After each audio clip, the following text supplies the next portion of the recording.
This is the 2022 edition. We started at entry point 16, and we had planned to make this loop last year in 2021, but the fires closed everything around here. So this time we were going to do it, and it was long and arduous. So essentially what we're doing here is from entry point 16, you make it through a small set of rivers to Agnes, and then you have some more portages to get to Oyster. And then we stayed at Oyster, a beautiful peninsula we're going to show you. After that, we continued to Rocky and Green and Gebe and LacLaCroix, and then went up around to Canada, and then stayed at what I think is probably the best site in the entire Boundary Waters. And everyone I met where I told them where I was, they agreed. So we're going to show you that. But let's talk a little bit about how we get here. This was an epic journey, and we're pretty happy with it. We start every trip with Echo Trail Outfitters in Ely. The four of us, we're going to start, and we're going to have some others join us later. You have a long portage just to even get into the water. So you're already kind of tired. Elian and I, we already felt it, but you know what? We're ready to go. And then Brad and Shane were with us as well, navigating the small rivers full of beaver dams. And those beaver dams would not be there when we came back, so the water level you see here was much higher than when we returned. It took, a couple hours to get all the way through, and we started off pretty strong. Once you get to your site on Oyster, and there's not a lot of footage of how we got there, you're greeted by an awesome peninsula. So how about some boots on the ground footage? All right, so it's day 2. Day 1, I did not feel like taking a video. Day 1 was a long day. We got to this site on Oyster about 5 p.m. and we left basically our vehicles around 7. So it was a long day. We entered from the east side. This is the camp on Oyster that's right in the middle of the peninsula. So you have 2 shorelines. You have a huge tent area. I mean, really, you can do whatever you want, wherever you want. Nearly unlimited. Beautiful space. You can see water filtration. And then you have shore on the opposite side. The shore on the opposite side is where you're greeted with your cooking space. So last night, everything was wet, rain and thunderstormed. We pretty much tarped our tents. This morning, we have a pretty steady wind coming from the northwest. So we have tarps set up around the camp area. And since everything's wet, we have clothesline set up.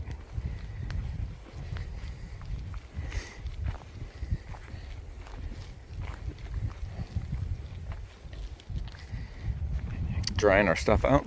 Thankfully, God is good. The sun is out. The wind is constant. So we're going to have our stuff dried out in no time. And we have our tent or a tarp set up for the wind. We have 2 8-foot poles and 2 6-foot poles. And a configuration to basically just survive the wind and puts the peak essentially right over top the cooking area. However, the entrance is above the seated log. So, that's just the way it is with the wind. That's okay. So this will give us an opportunity to start drying some more stuff out and be able to have a communal space if and when it rains again, which I believe it's supposed to, on and off for a couple nights. We haven't decided how long we're going to stay here. We got Mags and Shane hanging out, enjoying the sun. Mags is loving this sun. It's been a little chilly. We get down to this side. It's a little precarious.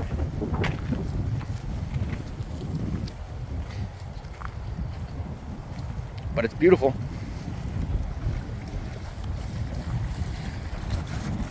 So you basically just have a smooth runoff straight into the water.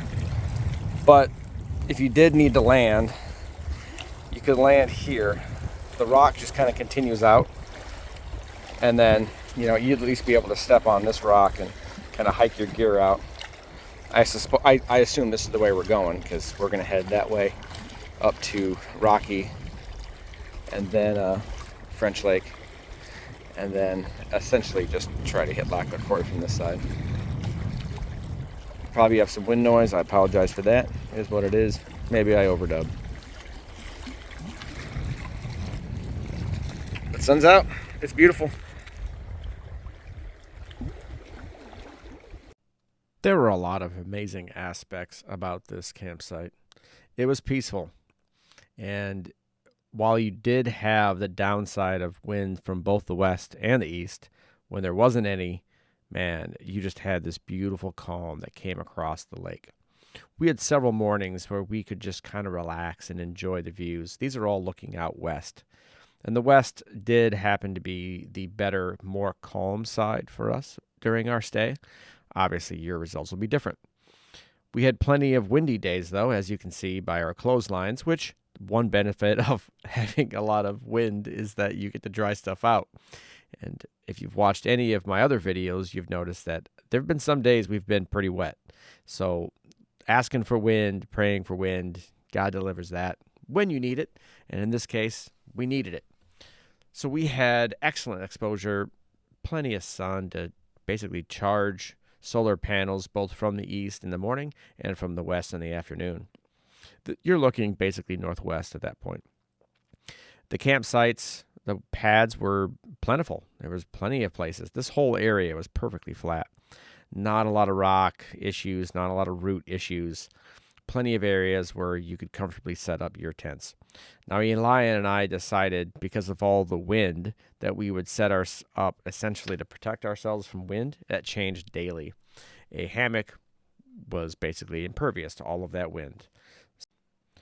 There were a couple mornings where we were greeted to incredibly calm water. This was looking basically northwest at Rocky Lake entry point, or portage, I guess you could say. It was incredibly calm. It was so peaceful. I just sat and looked at this water for hours until the wind eventually slowly came through. So I guess that's one of the benefits of this site, is that you have two different sides of the lake that you can look at. And while the east side was windy and busy, bustling, this side was incredibly calm. I got some beautiful still photos out of this. I mean, they look like mirrors, right? That's kind of what you're looking for in some of these. So enjoy, because I certainly did. And unfortunately, the grandeur of this location and this lake is not done justice by these videos, photos, etc. This site would be a fun place to come back to. I would call it a destination. This is the landing area on the east side of the campsite. It's not too bad. You have a few rocks that you can position yourself on, position the canoe on. We stayed dry for sure. There's a few rocks that you can climb out onto to get cell phone service. So you could actually make phone calls. Those rocks that you see in the distance there, you crawl out onto the second one. Don't drop your phone. You can make a phone call. You can send a text. It's the only place that we had service really from this point on. We didn't have cell service any other point of the trip. Oyster is pretty. There's a beaver dam just south of this image here. You can visit if you want. Otherwise, you can just kind of watch them come in every single morning.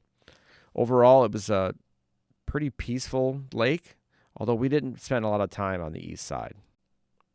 Our buddy brought his 9-year-old son, and he did a fantastic job. He was good. He loved to fish. He had a lot of energy. We had a good time. It was honestly a pretty nice addition to the group because he brought a fresh perspective that we got to enjoy. Fishing from the site itself was hit and miss. We didn't get anything of use, but if you just go north this direction to Rocky, you can catch crappie, you can catch bass, you can catch fish all day long. So the boys actually went north past this, out into the distance here, and brought us fish back for a few of our dinners. Worked out pretty well. And of course, this is the west side, so you're going to get some absolutely beautiful sunsets. It's a relaxing place to be. It's nice that the campfire is actually positioned here, because this is what you get to look at as you prepare your meals, as you get things going. Obviously, we're going to cook some food. We didn't highlight food on this trip, though. Even though we ate pretty well, it was the views, it was the sights, and it was the sounds that made this trip just awesome. This lake did not disappoint.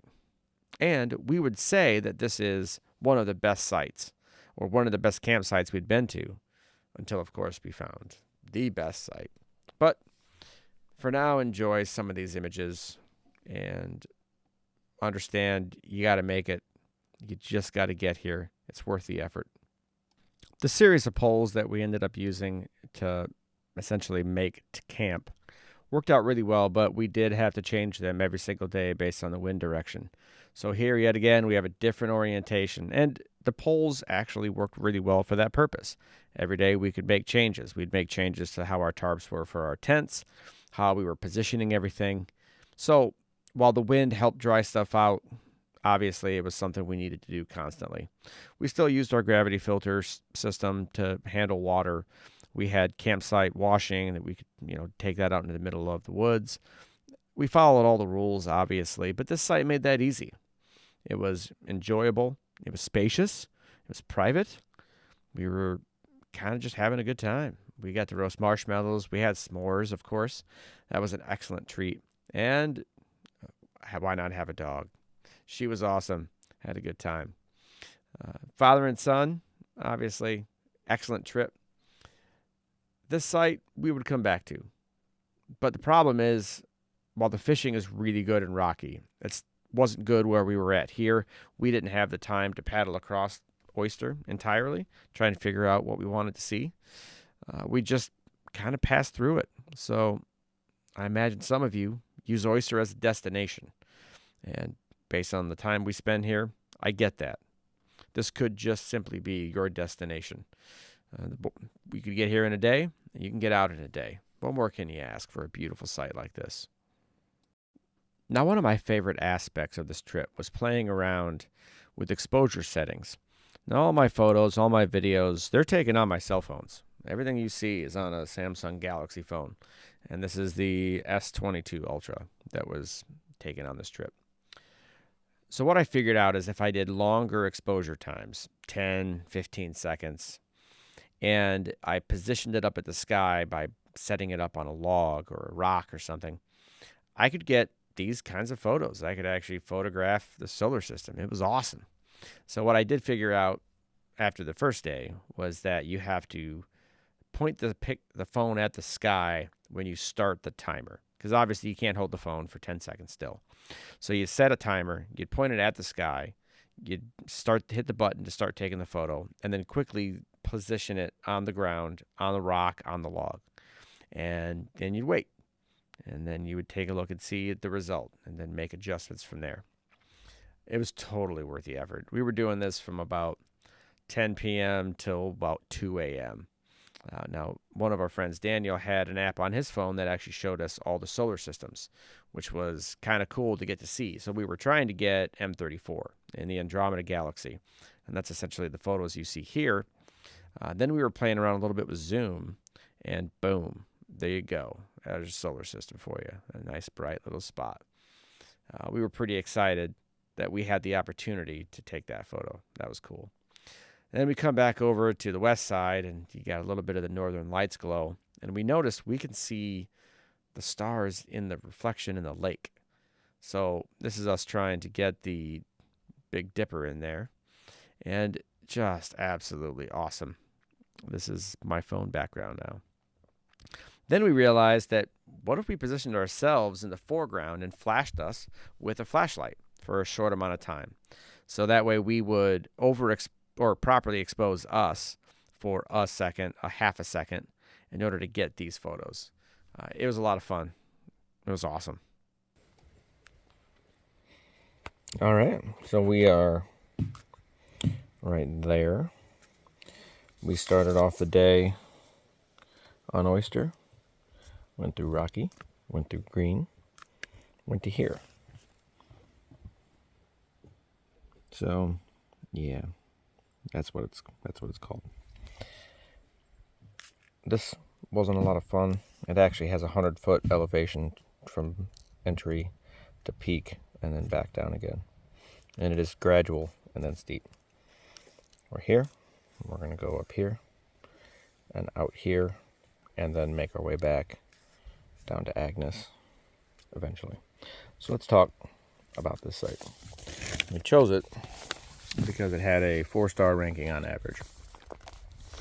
I disagree with that, and I'll explain why. So we have a not too shabby place to put your canoes, and a not too shabby entry point where this rock gradually slopes into the water. Other than that, though, there's not much you can do over there.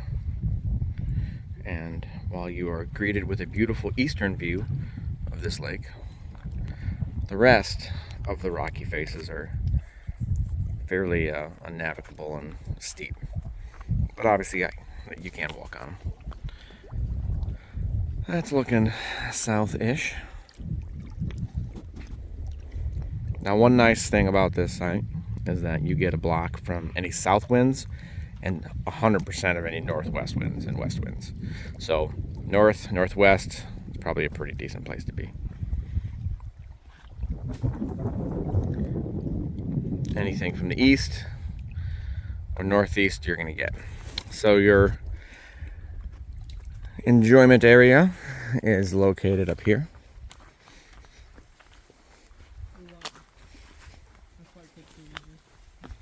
Oh, it's hollow, yeah.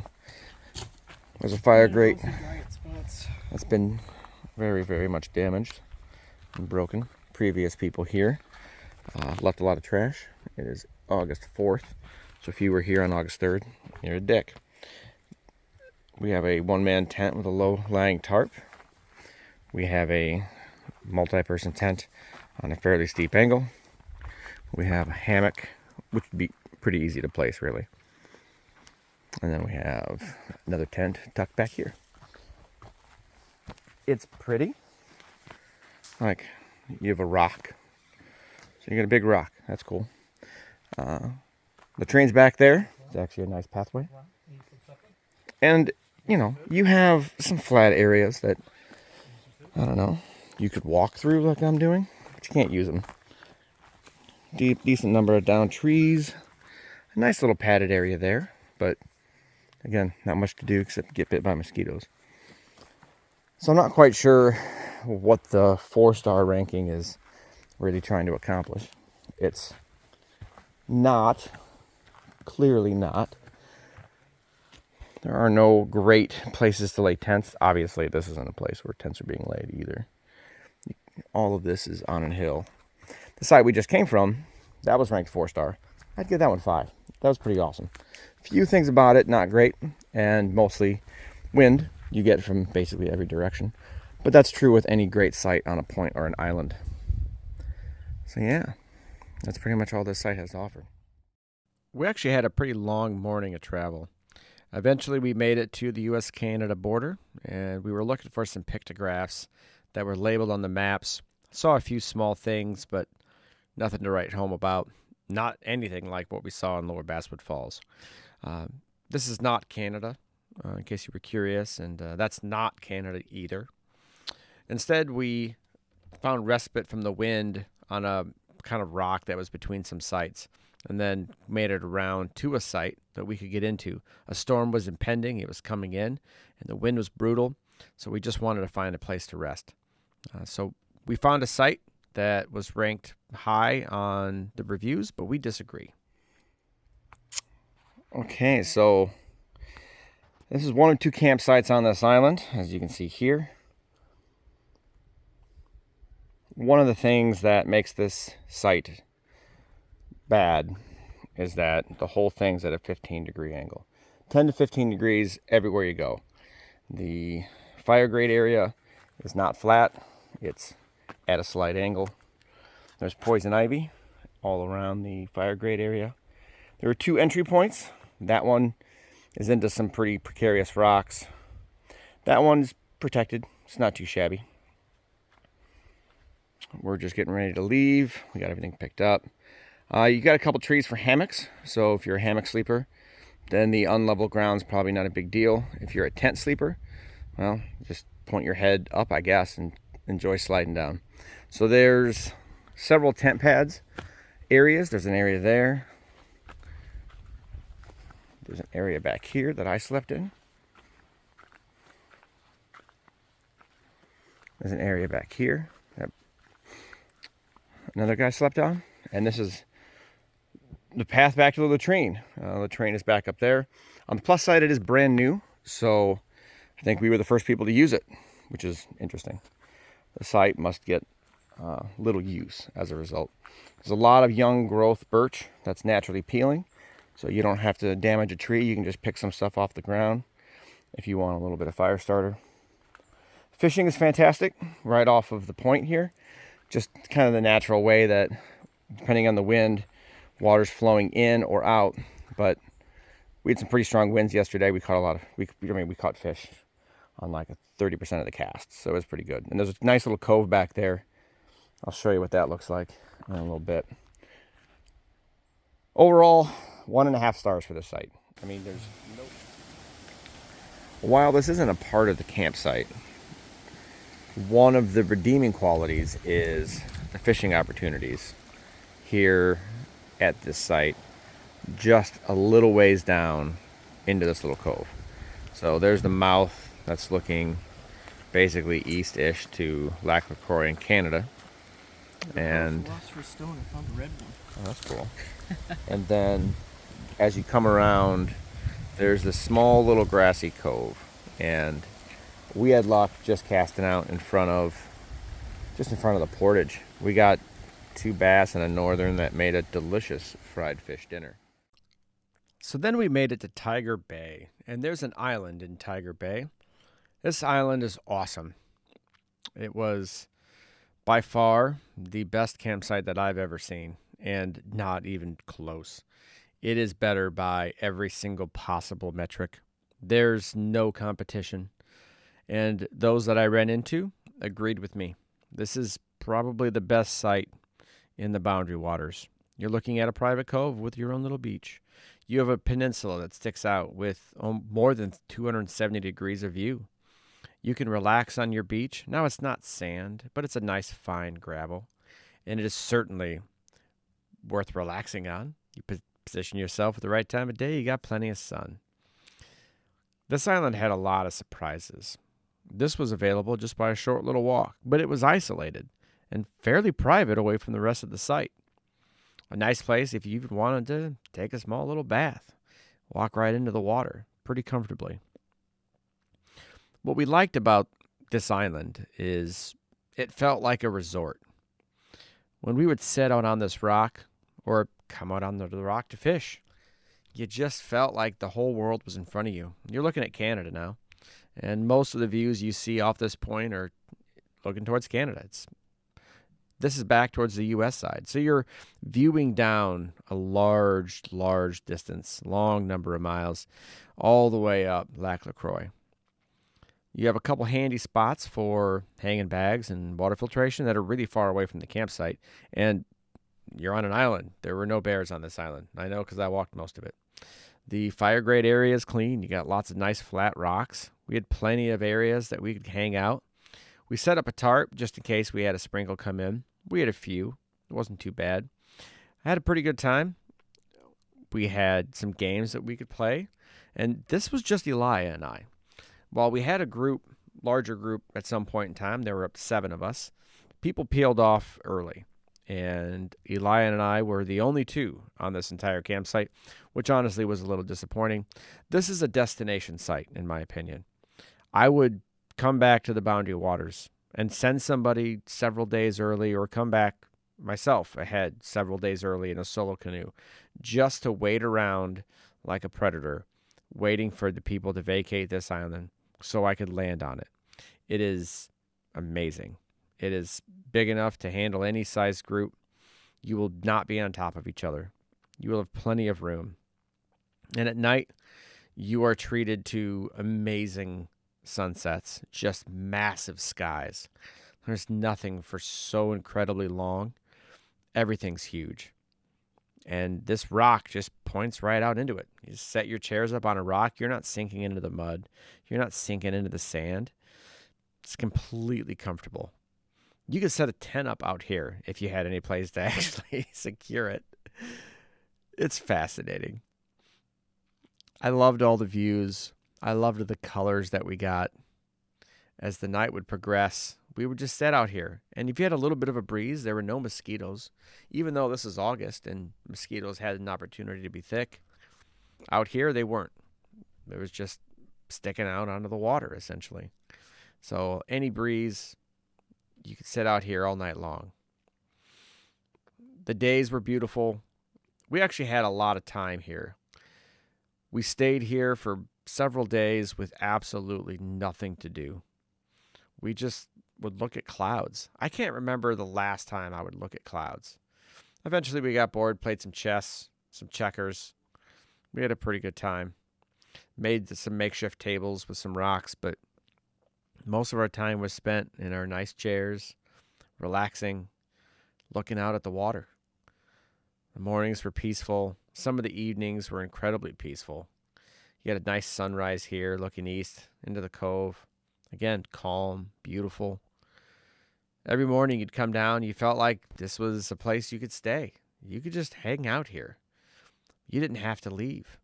Once you're here, you're home. It's essentially how it felt. Now, there were trails that went all over this island, and I got a video where I'm going to take you on a tour of it. As you walk around, you find that there's fishing coves everywhere you go.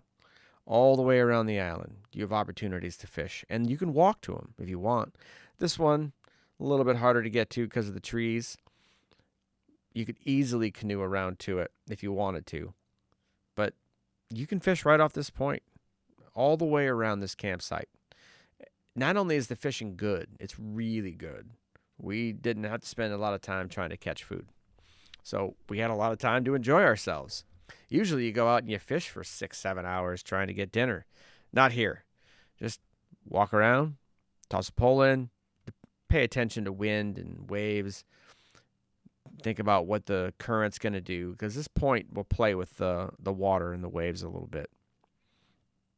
It's fascinating. I'm just talking over a bunch of photos that I took because they're all worth looking at.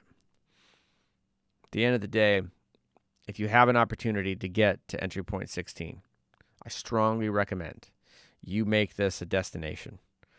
Paddle straight through Agnes, get to Tiger Bay, and beeline for this exact campsite.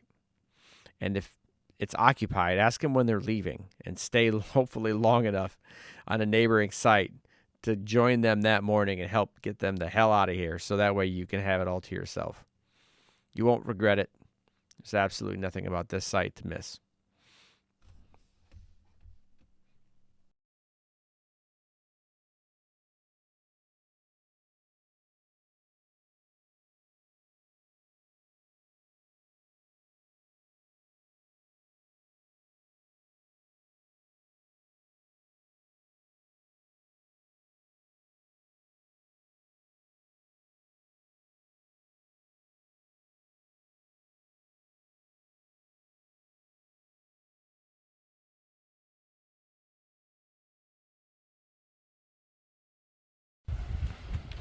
So I didn't actually talk through these parts of the videos because honestly I just wanted the sights and the sounds. There's lots of tent pads on this island. There's lots of flat area. I mean, it's all over the island. So you have a lot of opportunity here to set yourself up in a nice spot. However, you will have some wind. This is essentially looking, east, northeast. So any eastern wind and northeastern wind is going to come right through. So as you can see, we were getting some ventilation of our tents, which honestly we wanted at that point. So you can position your tent accordingly. There were a few pads kind of deep in the woods. There was one area that honestly looked like it was a sacrificial circle that I did not want anything to do with. I might actually write a book about this island. It was that inspiring. The wind did help us with clotheslines, and there's not a lot of trees near the actual campsite, campfire area, so we had some pretty long rope that we were utilizing in order to make our tarp setup work. But we were able to make that happen. You have a couple entry points here. Actually, there's several entry points. This is the one that we primarily used. It came in on essentially the north side of the island and gave us access. It's just awkward trying to come into the point. Now this area is huge, and again the tent poles, they helped us out tremendously here to keep height up. And from the campsite you have walks down to the point, down to where you can fish, and then if you go to the right here, then you go to the beach. It's just awesome. It's huge. We would utilize essentially we would scoop water into the bags initially, And then we realized that's a really inefficient way of doing it. And instead, we would utilize our dirty water bottles to fill up water to then dump into the bags. Greatly helped that whole process out. Mostly it's pine and birch and a lot of young growth. This campsite has a ton of potential in the years moving forward. This right here was a fantastic spot to lay out solar panels. A couple battery packs that you can see there. We're just walking past. They always had sun. I had almost a full day's with the sun in this one location. It was awesome. Depending on which direction the wind was coming from, obviously you either get shelter or you don't. You're kind of exposed on the point, like I mentioned. The beach was back there, not too far away. Just overall, man, a huge, incredible site. It almost defies you to break the limits of the number of people you could fit on here. You could have 20 people on this island, but you wouldn't even feel cramped. Now you can't do that, by the way. You have to, keep your groups limited to 9. It's just, this place is huge. We spent so much time out on this point. It was awesome. Sturdy and flat, not a steep rock that you thought you were going to slide on. It was awesome.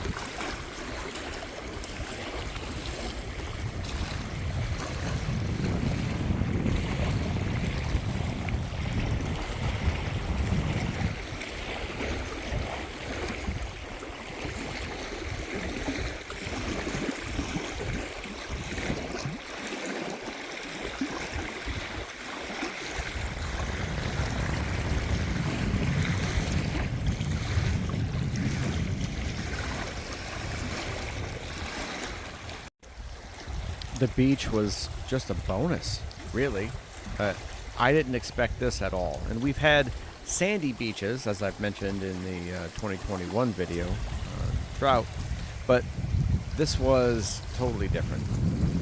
It's more gravelly, not something that you're going to feel really comfortable on your bare feet for long periods of time, but from a sitting position, relaxing, hanging out, just awesome. It was kind of like a hidden bonus you didn't expect. It's just part of the wondrous joys that this island will give you. What a wonderful place to spend a couple days.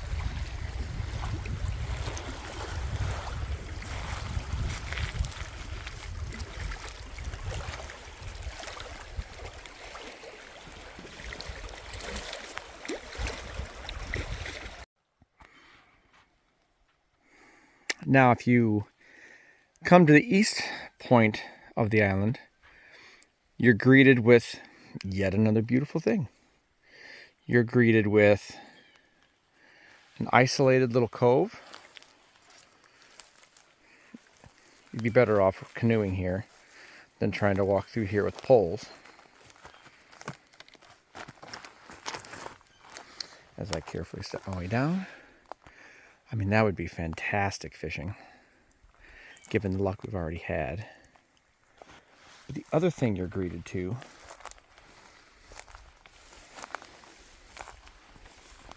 is this beautiful rock cliff face for this other island.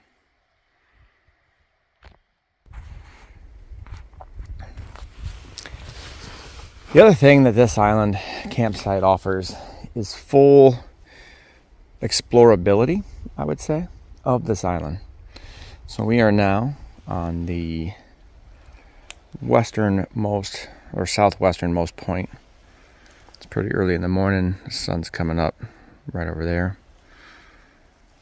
And the shoreline all the way around is minorly brushy, so not a lot of brush in your way and rocks all along that you can pretty much walk around this entire island on the outside and keep your shoes dry, which is not necessary, but just kind of a bonus. So from a fishing standpoint, you do have 360 degrees of island fishing. Now, as you walk through this island, you'll see it's primarily pine. with the interspersed birch, as you'd expect.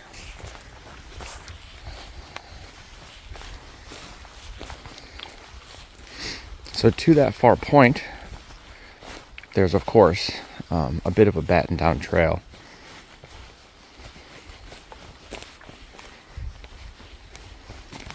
Now the island isn't very big.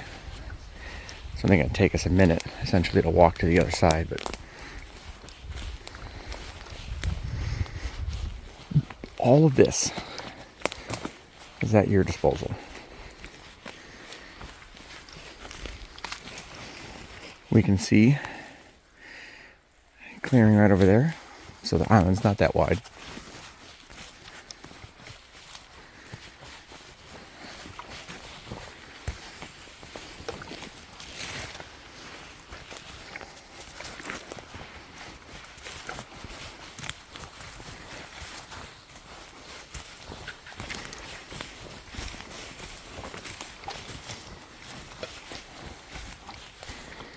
And the whole time, you're greeted by the sounds of water and the sounds of wind.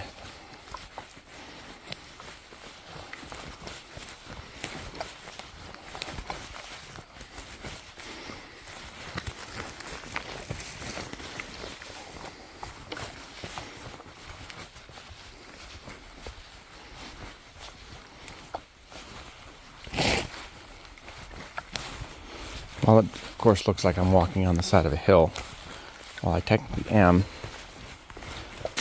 the path is a small flattened space that, while you need some sort of a grippy shoe,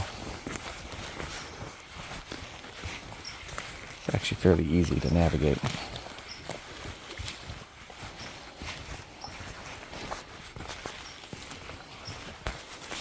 And now we're starting to approach the campsite. And I want that path.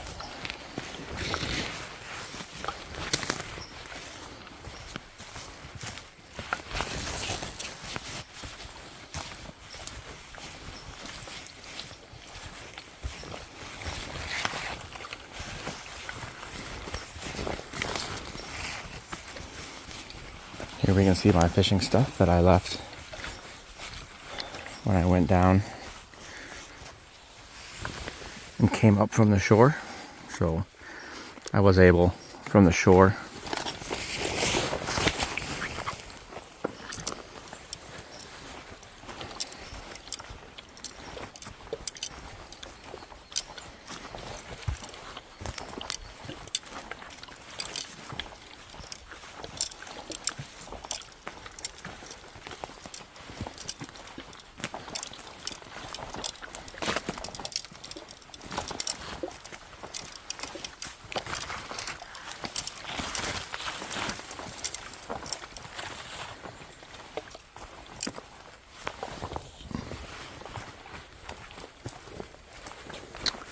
and here we are.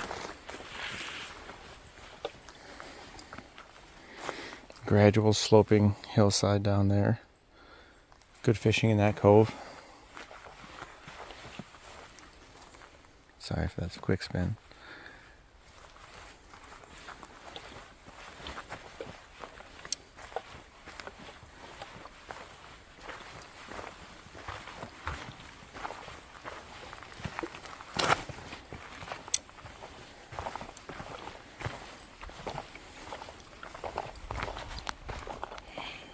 I'm back at camp.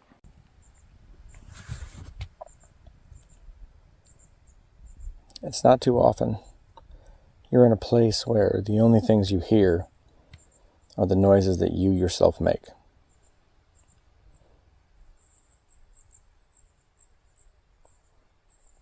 Today it's calm. It's hardly a breeze. That does mean the flies are out, so they're also chiming in.